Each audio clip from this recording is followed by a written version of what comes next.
પણ મહત્વની વાત એ હતી કે બાજુમાં કૃષ્ણ હતા. કોઈ એક વ્યક્તિ જીવનમાં એવો જરૂર રાખો કે જેની વાત ભલે તમને ગમતી ન હોય, પણ જ્યારે તમારી જોડે વાત કરતો હોય ત્યારે તમારી સાથે સાચું બોલે, તમને સાચી વાત કે ના અહીંયા તું ખોટો હતો, આ તારે નતું કરવા જોઈએ. તમારી શરમ જેને નડતી ન હોય એવા વ્યક્તિનો સંગાત જરૂર રાખો. રોજ ખાલી બીજી વધારે વાત ન કરો, પણ રોજ ફોન કરીને જય શ્રી કૃષ્ણ કરો. ક્યારેક નબળો સમય હશે અને નિર્ણયો લેવાના હશે ને ત્યારે કોઈ કામ નહીં લાગે ને પેલો કામમાં આવી જશે. અર્જુનની સૌભાગ્યની વાત એ હતી કે મૂંઝાયો ને ત્યારે યોગ્ય વ્યક્તિ આગળ પ્રશ્ન કર્યો. પોતાની મૂંઝવણ વિચાર કરો. આ અર્જુનનો મોહ થયો અને પૂછવા દુર્યોધનને ગયો હોત તો યુદ્ધ લડું કે ના લડું, કેવી સલાહ મળી હોત, કેવી ગીતા મળી હોત. એક ક્ષણ માટે વિચાર કરીએ કે અર્જુન આ જ મોહના સમયે જો ભીષ્મજીને મળવા ગયો હોત તો શું ઉપદેશ મળે, જો દ્રોણાચાર્યને મળવા ગયો હોત તો શું સાંભળવા મળે, જો ધૃતરાષ્ટ્રને મળવા ગયો હોત તો શું મળે. એ જ સંજોગોના સમાધાન કેવા મળ્યા હોત. ધૃતરાષ્ટ્ર શું કહે, અરે એમે તું જીતવાનો નથી. આવા આવા યોદ્ધાઓ જો ગણિતના હિસાબે જોવા જાઓ તો કોઈ ગણિત બેસતું નથી કે પાંડવ જીતે. કારણ કે ત્રણ તો ચિરંજીવી છે. ભીષ્મજી કેવા છે, ઈચ્છા મૃત્યુનું વરદાન, એમને કોઈ મારી ન શકે અને મરે નહીં તો પાંડવ જીતે ક્યાંથી. કૃપાચાર્ય, અશ્વત્થામા આ ચિરંજીવીઓમાં આવે છે. અશ્વત્થામા, બલિર વ્યાસો, હનુમાશ્ચ વિભીષણ, કૃપા પરશુરામશ્ચ સપ્તૈતે ચિરજીવીન. આટલા લોકોને ચિરંજીવીઓ માન્યા છે કે જેની મૃત્યુ જ નથી, અને એમાંથી 2 જણા તો સામે પક્ષે છે. ગણિત બેસાડવા જાઓ કોઈ પણ રીતે 11 અક્ષોહિણી સેના, આ બાજુ 7 અક્ષોહિણી સેના. કૃષ્ણ આવા બળવાન, એ પણ નિહત્થા, યુદ્ધ નહીં લડવું એવા સંકલ્પ સાથે. જીતવાની સંભાવનાઓ છે ક્યાં? પાંડવો પાસે. જોવા જાઓ ગણિતના હિસાબે લોકો જેમ પ્રિડિક્શનો કરે કે આમાં આ ખિલાડી છે, આ ખિલાડી છે, આ ટીમ જીતશે, એમ જો કોઈ પ્રિડિક્શન કરવા બેસે તો ताली बजाते हुए नंदलाला गोविंद गोविंद गोपाला कृष्ण गोविंद गोविंद गोपाला कृष्ण गोविंद गोविंद गोपाला कृष्ण गोविंद गोविंद गोपाला कृष्ण गोविंद गोविंद गोपाला कृष्ण गोविंद गोविंद गोपाला भज मुरली मनोहर नंदलाला भज मुरली मनोहर नंदलाला बोलो कृष्ण कन्हैया लाल की जय गोवर्धन नाथ की जय. તો જે ચર્ચા કરી રહ્યા હતા કૃષ્ણ અર્જુન સંવાદે, સખાઓની વચ્ચેનો સંવાદ. પહેલા સખા બાલગોપાલ, બીજા ઉદ્ધવજી, ત્રીજા સખા જે દ્વારિકામાં પધાર્યા અને એ છે સુદામા. પ્રભુના અનેક સખાઓની ચર્ચા છે અને એનાથી પૂર્વ હસ્તિનાપુર પ્રભુ જ્યારે વિરાજ્યા ત્યારે અર્જુન પરમાત્માના સખા છે. આ 4 સખાઓની મહત્તા કૃષ્ણ ચરિત્રમાં છે અને એટલે મહાપ્રભુજીએ પણ કહ્યું સખ્યમ મધુરમ. શ્રેષ્ઠ મિત્ર કોઈ હોય તો એ કૃષ્ણ છે. અને આજે પણ તમારો મિત્ર થઈ શકે છે. ભગવાન આજે પણ ઉત્તમ સખા બની અને આપણા જીવનનું પથદર્શન કરી શકે છે.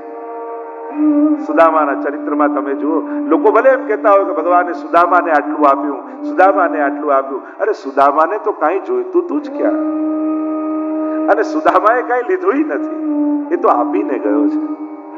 સુદામાના ચરિત્રને અનેક પ્રકારથી ગવાતું હોય છે. સુદામાના પરિવારને ભગવાને આપ્યું હશે. સુદામા તો આપવા આવેલો, એ તો મળવા આવેલો નથી. એને માંગ્યું અને નથી એને લીધું. સુદામાનું ચરિત્ર પણ અદ્ભુત છે. સુદામા ગરીબ નથી, અયાચક છે. ફરક હોય છે. ભિક્ષા લેવી અને ભીખ લેવી, આ બંનેમાં ફરક છે. ભૂખ્યા રહેવું ને ઉપવાસ કરવું, આ બંનેમાં ફરક છે. રાત જાગવું ને જાગરણ કરવું આ બંનેમાં ફરક છે. શબ્દો ઘણીવાર સમાન રૂપે વપરાતા હોય. ઘણીવાર કાંઈ ન કરતો હોય ને આનું કામ તો નરસિંહ મહેતા જેવું છે, તો આવા નવરા હોય નરસિંહ મહેતા. લોકો ક્યાં ક્યાં સરખામણી કરતા હોય છે. એટલે ક્યારે પણ મહાન તત્વોની તુચ્છ વ્યક્તિઓ સાથે સમાનતા નહીં કરે, એ એમનું અપમાન છે. આપણે તો હરિરાયજી પણ કહ્યું કે અમારા ગિરિરાજજી, યમુનાજી, મહાપ્રભુજી એની સમાનતા કોઈની સાથે નહીં કરે. ભાવિ ન ભૂતોસ્ત્યપી, એમના જેવું કોઈ છે નહીં ને થવાનું નથી. તો જે ચર્ચા આપણે કરી રહ્યા છે, આ 4 સંવાદે આપણે ગીતાજીનું દર્શન કરવાના છીએ. પહેલા 6 અધ્યાયમાં કર્મ ષટક છે, બીજા 6 અધ્યાયમાં ભક્તિ ષટક છે, સ્વયં ભક્તિ યોગ 12મો અધ્યાય, એનું તો નિત્ય લોકો પાઠ કરતા હોય છે. વિશેષ રૂપે લોકો 15મો અધ્યાય અને 12મો અધ્યાય આ બેનો વિશેષ રૂપે પાઠ કરતા હોય. ઘણા 7મો અધ્યાય જ્ઞાન વિજ્ઞાન યોગ એનો પણ ઘણીવાર લોકો પાઠ કરતા હોય છે અને એ પ્રમાણે પોતાના આધ્યાત્મિક માર્ગદર્શનને મેળવતા હોય છે. અને છેલ્લે જ્ઞાન ષટક આવે છે, તત્વમ અસી, જે મહાવાક્ય છે. તો પહેલામાં તત્, પછી ત્વમ અને અસી, આ ત્રણેયનો પરિચય એમાં કરાવવામાં આવ્યો છે. ઘણી ઘણી ચર્ચાઓ ગીતાજીની બાબતની, એટલું બધું તત્વ જ્ઞાન એમાં રહેલું છે કે જ્ઞાન માર્ગી હોય, કર્મ માર્ગી હોય કે ભક્તિ માર્ગી હોય, દરેકને પથદર્શન કરનારો આ મહાનતમ ગ્રંથ છે. સમગ્ર સર્વ વિષયો આમાં સમાયેલા છે. જેને જે રીતે ગીતાજીને જોવા હોય, કોઈ મોટિવેશન રૂપે જુએ તો એમાં મોટિવેશન પણ છે, કોઈ વૈરાગ્ય રૂપે એને ગ્રહણ કરવા માંગે તો વૈરાગ્ય પણ છે. ગીતાજીમાં શું નથી? અદ્ભુત મહાનતમ એવો ગ્રંથ શ્રીમદ ભગવદ્ ગીતા. અંગ્રેજો પણ માથામાં રાખીને નાચ્યા છે એવા ઇતિહાસ ગીતાજીના મળે છે. અને આજે પણ જીવનમાં ક્યારે કોઈ પણ મૂંઝવણ આવે, જેના જીવનમાં રોજ ગીતાજીનો એક પાઠ કરવાનો જો આદત હશે, અને ખાસ કરીને બાળકોને ને યુવાને આદત પાડશો, તો એ જીવનમાં ક્યારે નાસીપાસ નહીં થાય. એવું ગીતાજીનું બળ મળી જાય છે. આવો પ્રવેશ કરીએ ગીતાજીમાં. સંવાદ છે અને એ જ રૂપે આપણે જોઈશું. સાર રૂપે ગીતાજીના એક એક શ્લોક, અને હવે તો તમારી પાસે બધા પાસે ગીતાજી છે એટલે તમે લોકો પણ એ શ્લોકોનું અવગાહન કરી શકશો. અને એક સાથે બધા જ મળીને જ્યારે ગીતાજીને ગાતા હોઈએ. 18 અધ્યાય અને પાછા દરેક અધ્યાયનું કોઈક નામકરણ, એની વિશેષતા, અને એ વિશેષતાને જોઈ આપણને આખો અધ્યાયનો સાર એના નામકરણથી થઈ જાય. એટલે જ આપણે ત્યાં નામ રાખવાની વિશેષતા છે. જૂના સમયમાં તો લોકો ગુરુજનો પાસે નામ પડાવતા. આ ફૈબા વચ્ચે ક્યાંથી આવી ગયા ખબર જ ના પડી આપણી સંસ્કૃતિમાં, કે નામ ફૈબા પાડે. પ્રાચીન સમયમાં તમે જોવા જાઓ તો ઋષિ મુનિઓ એના ગ્રહ નક્ષત્રો જોઈ એની અંદર જેવા ગુણ હોય એ પ્રમાણેનું નામકરણ કરતા. પ્રભુના પણ નામકરણ, ગર્ગજી આવ્યા અને નામકરણ કર્યું અને પરમાત્માનું નામ રાખ્યું. એ રીતે રામચંદ્રજીના પણ નામનું આવે છે. ઋષિ મુનિ ગુરુજનો નામ રાખતા અને એ ગુણ પ્રમાણે નામ રાખતા, અથવા નામ રાખતા એ પ્રમાણે એના ગુણો પ્રગટ થઈ જતા. તો આ વિધાન હતું. ઘરનું લોકો નામ રાખે, એક ભાવ રાખે કે આ વિચારધારાથી અમે ઘરમાં રહીએ. કોઈ વ્રજ, કોઈ વ્રજધામ, કોઈ નંદાલય, કોઈ નંદભુવન, કેવા સુંદર સુંદર નામકરણ લોકો ઘરના કરતા હોય છે. અને કરવું જોઈએ. એવું નામ રાખો જેનાથી મનમાં આનંદ થાય. ઘરમાં કોઈ એક ચિત્ર એવું રાખવું જેને જોઈને પ્રસન્નતા થાય. જો આ બધા અસર કરતા હોય છે મનને. એટલે અધ્યાયના પણ નામ. પહેલો અધ્યાય એ અર્જુન વિષાદ યોગ, અને વિષાદમાંથી પ્રસાદ સુધીની યાત્રા છે. ગીતાજી ઘણા લોકો એમ માને છે કે લાઈવ ટેલિકાસ્ટ છે, ત્યાં ભગવાન બોલી રહ્યા છે ને અહીંયા ધૃતરાષ્ટ્ર આગળ અર્જુન કહી રહ્યા છે, યુધિષ્ઠિર ધૃતરાષ્ટ્રની આગળ સંજય કહી રહ્યા છે. ના, આ લાઈવ ટેલિકાસ્ટ નથી. 9 દિવસ સુધીનું યુદ્ધ થઈ ચૂક્યું છે મહાભારત. અને ધૃતરાષ્ટ્રને તો એમ જ હતું કે ભીષ્મજી જ્યાં સુધી અમારી સેનાના સેનાપતિ છે ત્યાં સુધી અમને કોઈ હરાવી શકે નહીં. અને એટલા માટે વ્યાસજીએ યુદ્ધના શરૂઆતમાં જ ધૃતરાષ્ટ્રને કહ્યું હતું કે તું કહે તો હું તને એવી દ્રષ્ટિ આપું કે તને અહીંયા બેઠા બેઠા યુદ્ધ દેખાય. અને કેવલ એવી જ દ્રષ્ટિ વ્યાસજી સંજયને નથી આવી. યુદ્ધ દેખાય ત્યાં જે બોલે સંભળાય અને એનાથી આગળ એ લોકો જે વિચારે એ પણ અહીંયા સમજાય, ત્યાં સુધીની દિવ્ય દ્રષ્ટિ છે.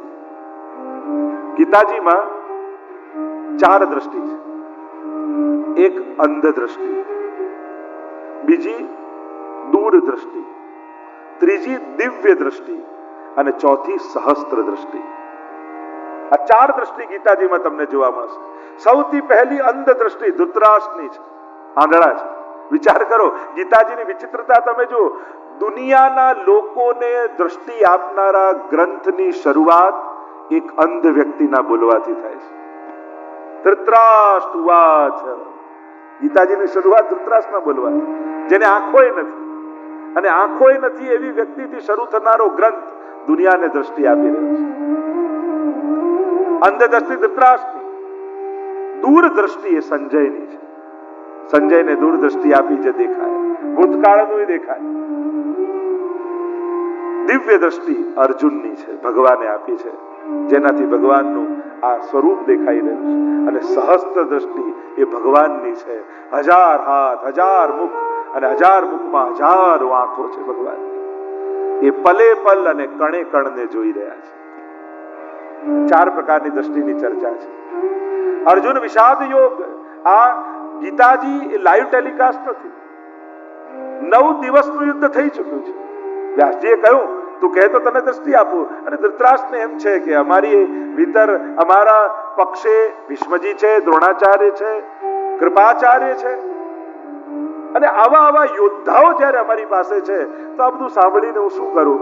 પાંડવો તો સમાપ્ત થઈ જ જવાના છે, એને તો વિશ્વાસ જ છે. પણ 9મા દિવસે મહાભારત કુરુક્ષેત્રના રણસંગ્રામમાં જ્યારે ભીષ્મજી બાણસૈયા ઉપર પડ્યા અને આ સમાચાર ધૃતરાષ્ટ્ર પાસે આવ્યા કે ભીષ્મજી બાણસૈયા છે, અને હવે ધૃતરાષ્ટ્રનું મન ચકડોળે ચડ્યું. જો ભીષ્મજી પડી શકે છે તો હવે કંઈ પણ થઈ શકે છે. જેને ઈચ્છા મૃત્યુનું વરદાન હોય એવા ભીષ્મજી.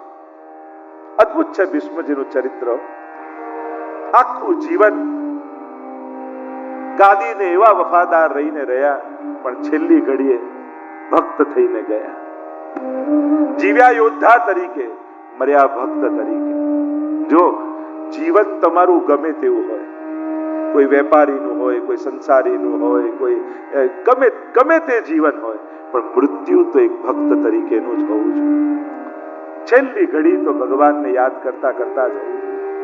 ગીતાજીમાં એ જ તો સમજાવે ભગવાન, મૃત્યુ આ દેહનો અંત છે, જીવન તો શાશ્વત છે. એ તો ચાલતું જ રહે છે. એની ગતિ આ દેહને છોડી બીજો દેહ, બીજો છે, ત્રીજો દેહ. જીવન તો ગતિશીલ છે, શાશ્વત છે. અહીંયા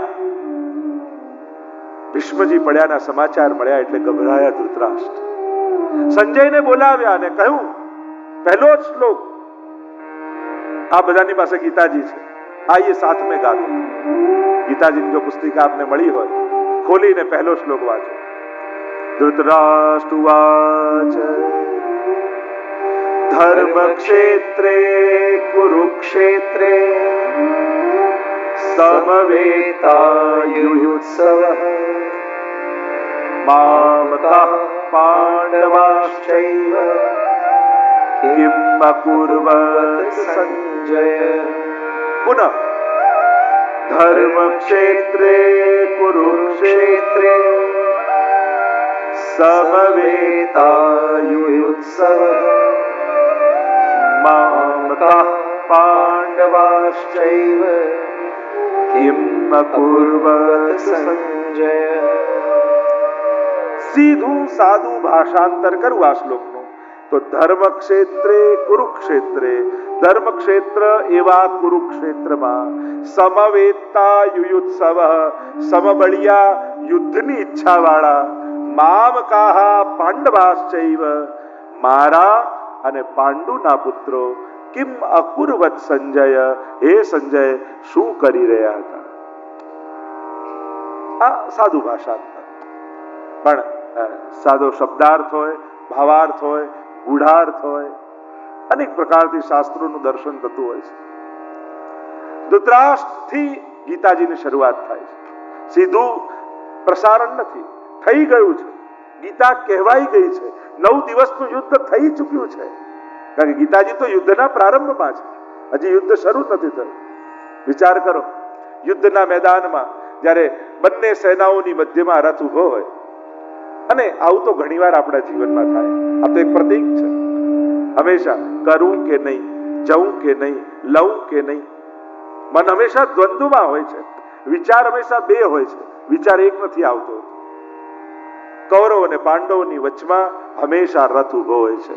અને આત્માનમ રથિનમ વિદ્ધિ, ઉપનિષદે આ દેહને રથ કહ્યો છે. અને આ રથ હંમેશા દ્વંદ્વમાં હોય છે. પણ નિર્ણય ક્યારે કરી શકે? જ્યારે ભગવાન આપણા સારથી બની જાય. જેણે ભગવાનને સારથી બનાવ્યા છે એનો જ રથ ગંતવ્ય સુધી પહોંચે છે. અહીંયા ધૃતરાષ્ટ્રના વચનથી આ એક શ્લોક ધૃતરાષ્ટ્ર બોલ્યો છે, માનો ચાવી છે. આખો સાર મહાભારતનો સંકેત આ પહેલા શ્લોકમાં છે. ધૃતરાષ્ટ્રની વૃત્તિ આમાં કહેવાઈ ગઈ છે. બોલનારો કેવો છે? જો મનમાં હોય ને એ નીકળી જ જાય, જુબાનમાં આવી. ઘણા લોકો કહેતા હોય અમારા મનમાં નહોતું પણ બોલાઈ ગયું, સોરી. અરે મનમાં હતું એટલે જ બોલાયું. મનમાં ના હોય ને તો કોઈ બોલે જ નહીં. સહજ છે, બહુ સ્વાભાવિક છે. કોઈ એમ કહેતું હોય તો એ ખોટું છે કે મનમાં નહોતું ને બોલાઈ ગયું. મનમાં જે વિચાર ચાલતો, દરેક વિચાર કર્મ બનવાની ઈચ્છા રાખે. અને એટલા માટે જ કહીએ ને, એક ખોટો વિચાર મનમાં ઘૂસે ને, જ્યાં સુધી આપણા હાથે પાપ ન કરાવી લે ને ત્યાં સુધી આપણને બેચેન જ રાખે. અને એટલા માટે એકવાર જોવામાં શું છે, એકવાર ખાવામાં શું છે, એકવાર જવામાં શું છે, બધાની શરૂઆત એકવારથી જ થતી હોય છે. વૈષ્ણવે તો સાવધાન રહેવું. એવા કોઈ અનુભવ કરવાની જરૂર નથી કે જે આપણા પતનમાં આપણને ગરકાવ કરતા હોય. ધૃતરાષ્ટ્રનું મન એની જુબાનમાં છે. મન હંમેશા વાણીમાં આવી જાય. અને ધૃતરાષ્ટ્ર સૌથી અધર્મમાં લિપ્ત કોઈ હોય તે ધૃતરાષ્ટ્ર છે. અને મનમાં અધર્મ છે અને મોઢામાં સૌથી પહેલો શબ્દ શું આવ્યો? ધર્મ.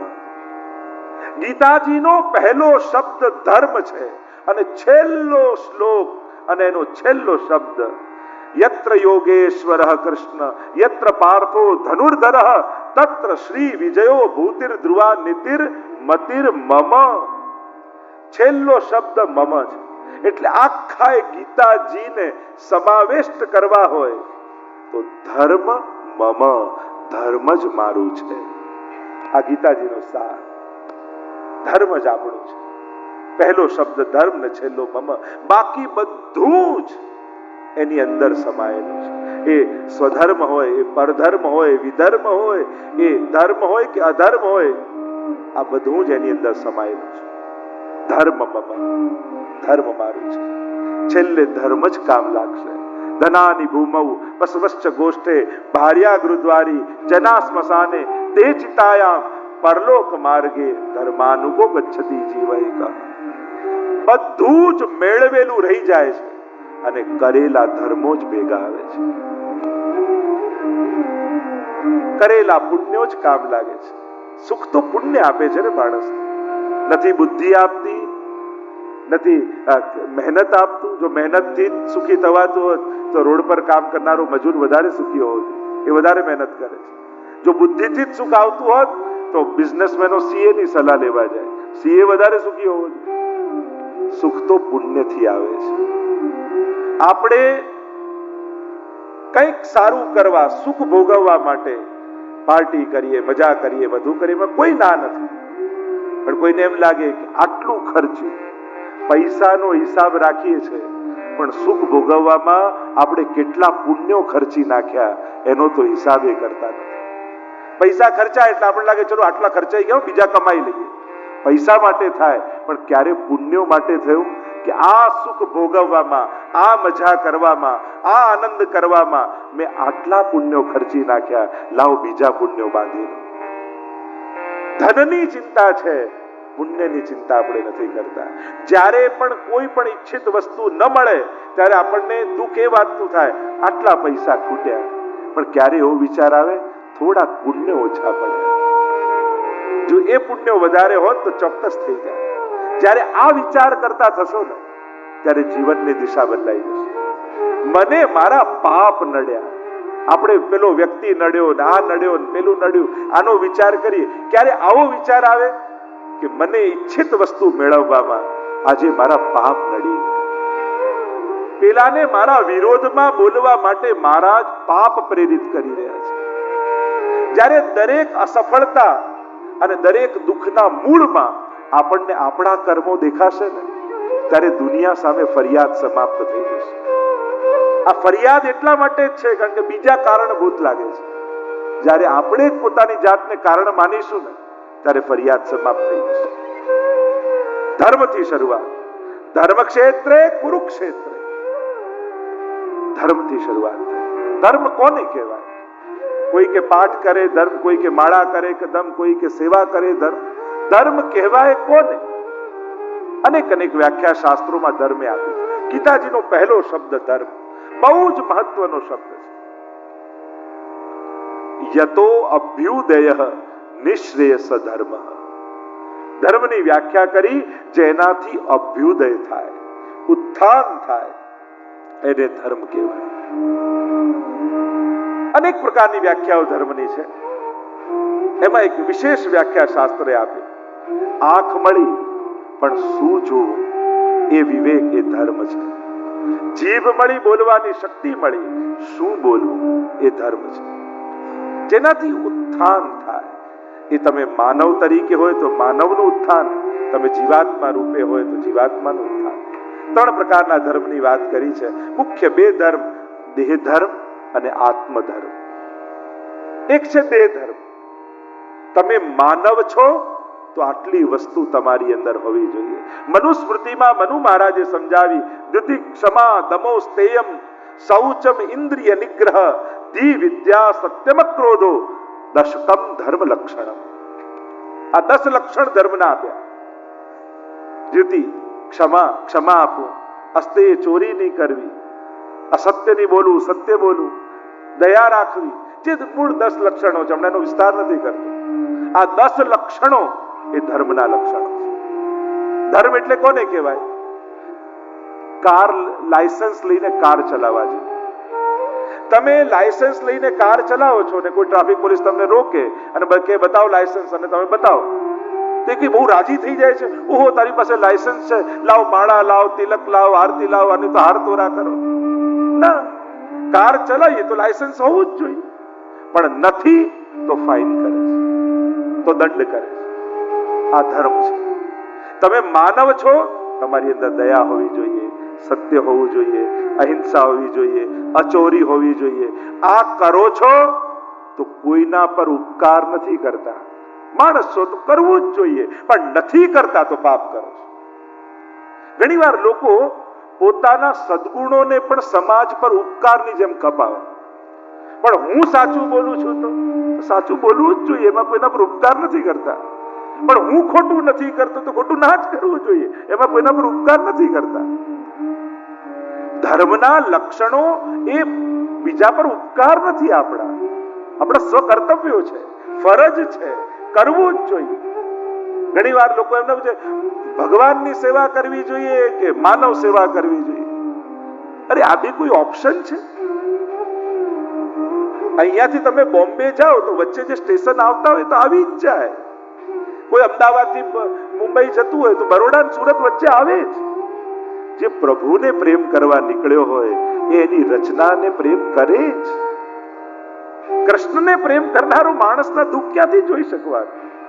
આ કઈ જુદી વસ્તુ નથી, આ તો રસ્તામાં આવતા પડાવો છે, સહજ છે. આને ઓપ્શન ન માનો.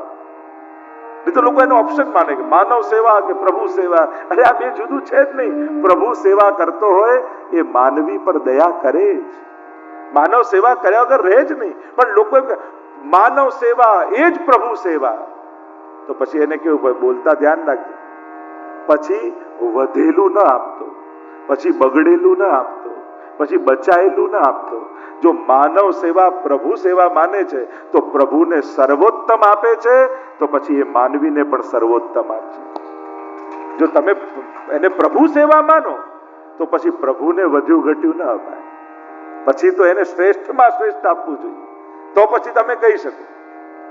અને એટલા માટે આ બધા એકબીજાના પૂરક છે. માનવીને જ્યારે મદદ કરીએ છીએ ત્યારે આપણું હૃદય વધારે કોમળ બને છે, પ્રભુ ભક્તિ માટે તૈયાર થાય છે, અને પ્રભુને જે પ્રેમ કરે છે એની રચના ઉપર દયા રાખે છે. અને એટલા માટે ધર્મ એ બીજા પર કરેલો આપણો ઉપકાર નથી, આપણી જાતનું કલ્યાણ છે. પણ કેવલ આ જ કરવાથી પ્રભુ પ્રાપ્તિ થતી નથી, મોક્ષ પ્રાપ્તિ થતી નથી. એનાથી તો પુણ્ય પ્રાપ્તિ થાય છે, અને પુણ્યથી કાં લૌકિક સુખ મળે કાં સ્વર્ગ મળે. પુણ્યના બે ફળ કયા છે કે ક્યાં ભાગ્ય બની અને તમને સુખ આપે, અને કાં તમને સ્વર્ગ આપે. પણ આ બંને વસ્તુ, સ્વર્ગ તો શું છે, ક્રેડિટ કાર્ડ જેવું છે, બેલેન્સ હોય ત્યાં સુધી ચાલે ખાતામાં, નહીં તો પછી ફેંકી દેવાનું. પુણ્યોનું બેલેન્સ છે ત્યાં સુધી સ્વર્ગમાં રહેવા મળે, પાછું ક્ષીણે પુણ્ય મૃત્યુ લોકમ વિશંતિ, પુણ્ય સમાપ્ત થાય એટલે પાછું ભૂલોકમાં આવી જવું પડે. અને એટલા માટે આ બધું જ કરી, ધર્મ કરી પ્રભુ પ્રાપ્તિ નથી થતી, કારણ કે આ માનવ ધર્મ છે. બીજો છે આત્મધર્મ. હું ભગવાનનો અંશ છું, અને શાસ્ત્ર એમ કહે છે યો યદંશ સતમ ભજે, જે જેનો અંશ હોય એને અંશીને ભજવું, ત્યારે જ પૂર્ણ થઈ શકે. તો માનવ તરીકેનો દેહ ધર્મ અને આત્મા તરીકેનો આત્મધર્મ, આ બંને ધર્મ નિભાવે ત્યારે પૂર્ણ ધાર્મિક થયો કહેવાય. અને એટલા માટે તમે બધી જ માનવ સેવા કર્યા પછી જ્યારે ઠાકોરજીની સેવા કરો છો અને પ્રભુને કહો છો કે પ્રભુ